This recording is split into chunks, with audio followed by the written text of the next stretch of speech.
Olá, meu nome é Ana Beatriz, sou estudante do curso de graduação História da Arte pela UFRJ e neste vídeo venho apresentar minha pesquisa intitulada Cartografias Afetivas, Dimensões da Finitude Humana através das Paisagens Domésticas, na 42ª JICTAC.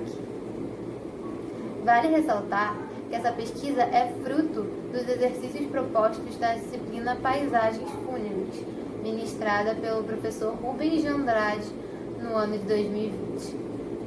Com o título, nota-se que estarei pontuando questões que comecei a refletir sobre a morte no espaço onde me encontro diariamente, a minha casa, devido ao cenário pandêmico que ainda vivemos.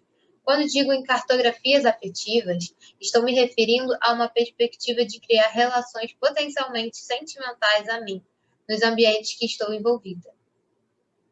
E a forma pela qual pude reconhecer e organizar essas ideias e conceitos, dados pelo referencial teórico, foi por registros fotográficos, alguns realizados no período de distanciamento social e outros que foram feitos antes da Covid-19, mas que receberam outro olhar a partir de uma construção metafórica através das aulas dadas da disciplina. O primeiro registro a ser comentado é a foto da maçã. Nela vemos o passo a passo de sua existência, desde uma semente até o seu desaparecimento total, após ser comida. Aqui temos o que parece estar morto. Na verdade, ainda está vivo em nossos corpos, pois nos alimentamos dela. Ela só se encontra em outro formato. Podemos fazer uma analogia diante a pintura do século XVI, na qual vemos as alegorias das fases da vida, o véu, que funciona como um elo entre as personagens, o espelho, a beleza da jovem, a ampulheta, etc. Enfrentar o fim da vida e evitar a ideia da morte é entender o ritmo cíclico de cada um, seja um fruto, uma planta ou uma pessoa. Sabemos que acontecerá uma hora ou outra. Outra coisa a se dizer da morte são os sentimentos que ela nos comove. Raiva, negação, tristeza, impotência e por aí vai. Essas emoções acarretam com que essa passagem do plano terrestre para um outro tenha algum significado, seja positivo ou negativo. Além disso, a falta que a pessoa faz e a forma como ela foi intensifica ainda mais. Com isso, pensando no tornar fantasmagórico, presente no filme A Ghost Story, faço uma foto inspirada no desaparecer. E sobre essa pauta, nos chama a atenção o desconhecido e o bizarro, pois estamos falando de mortos que estão vivos, sejam em lembranças, por exemplo.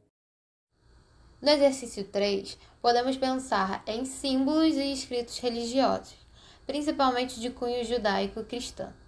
A citar o entendimento de arte macabra, a dança da morte.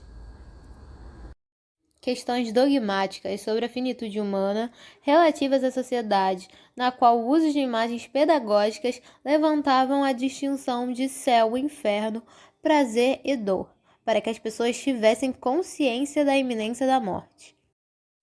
E outra convenção poética é quando a morte chama os mortos para dançarem enquanto o violino toca na composição musical de mesmo nome.